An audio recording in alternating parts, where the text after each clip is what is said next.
Syntax is a law of language that determines the word order and basic sentence structure within the different languages.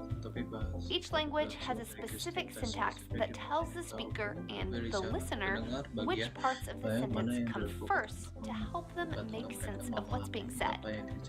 It's the guidelines we use when speaking and writing so that sentences are understandable and coherent. Be wary of confusing syntax or semantics with diction. These form the backbone of sentence construction, so let's break these definitions down. Syntax, as just mentioned, is the order of the words in a sentence.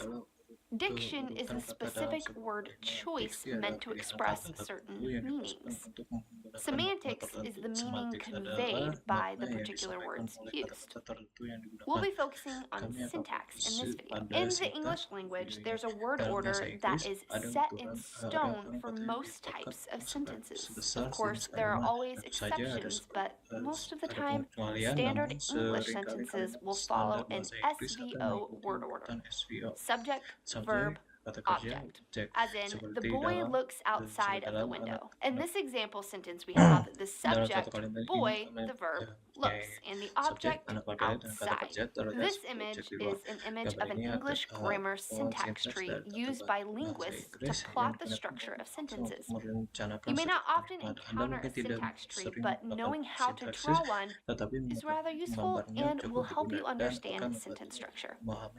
In the chart, you can see that the sentence is broken down into its parts: verbs, nouns, articles, and prepositions. After this step, the words are grouped together to determine which parts of the sentence are noun phrases, prepositional phrases, or verb phrases. Fun fact, SVO is not the only word order structure.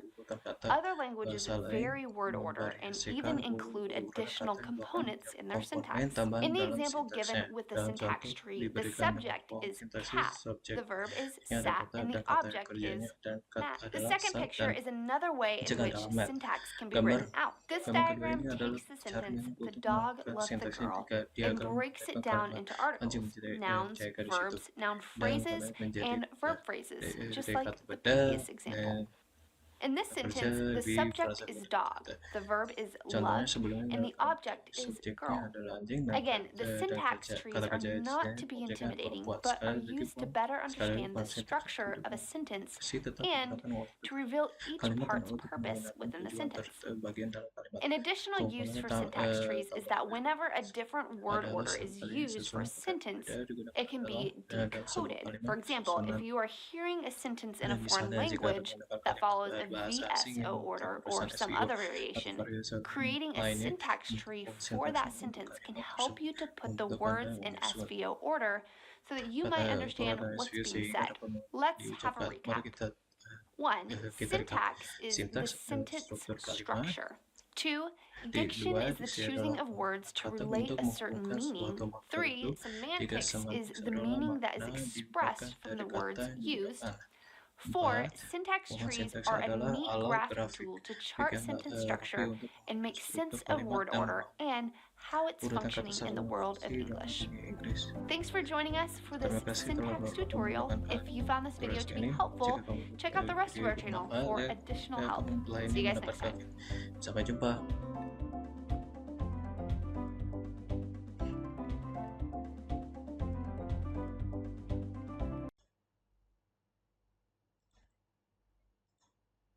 What is a nation? Apa itu bangsa? The attempt to formally define the nation as a political concept dates back to 1882 when French philosopher and historian Ernest Renard published his seminal essay titled, What is a Nation?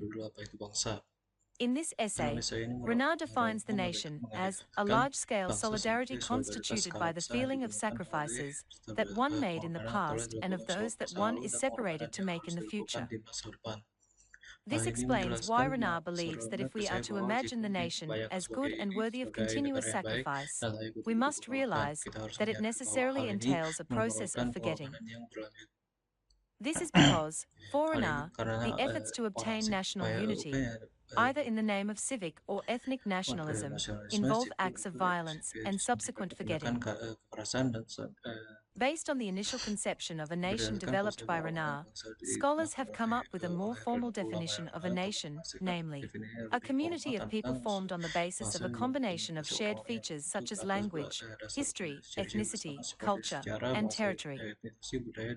Put differently, a nation is the collective identity of a group of people understood as defined by language, history, ethnicity, culture, and territory. And for this reason, a nation is generally more overtly political than an ethnic group. In fact, many scholars considered it as a fully mobilized or institutionalized ethnic group. Later on, the famous political scientist Benedict Anderson views the nation as an imagined community. For Anderson, the nation is an imagined political community that is culturally imagined as both inherently limited and sovereign. As we can see, there are four key elements in this definition. First, the nation is imagined simply because members of any particular nation will never meet most of their fellow members, yet in the minds of each lives the image of their communion. Second, the nation is imagined as limited because it has finite, yet sometimes elastic, boundaries, beyond which other nations lie. Third, the nation is imagined as sovereign because the concept of the nation itself was born in an age when the Enlightenment and Revolution were destroying the legitimacy of the divinely ordained, hierarchical dynastic realm. Finally, the nation is imagined as a community because, regardless of the actual inequality and exploitation that may prevail within each, the nation is conceived as a deep, horizontal comradeship. Sebagai persahabatan dan horizontal yang mendalam.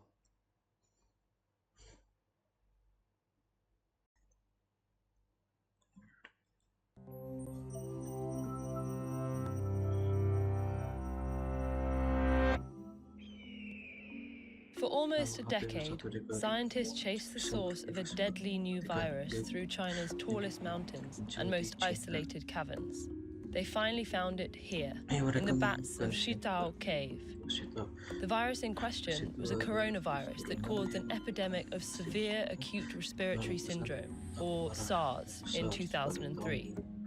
Coronaviruses are a group of viruses covered in little protein spikes that look like a crown, or corona in Latin. There are hundreds of known coronaviruses. 7 of them infect humans and can cause disease. The coronavirus SARS-CoV causes SARS, MERS-CoV causes MERS, and SARS-CoV-2 causes the disease COVID-19. Of the 7 human coronaviruses, 4 cause colds, mild, highly contagious infections of the nose and throat. 2 infect the lungs and cause much more severe illnesses. The 7th, which causes COVID-19, has features of each.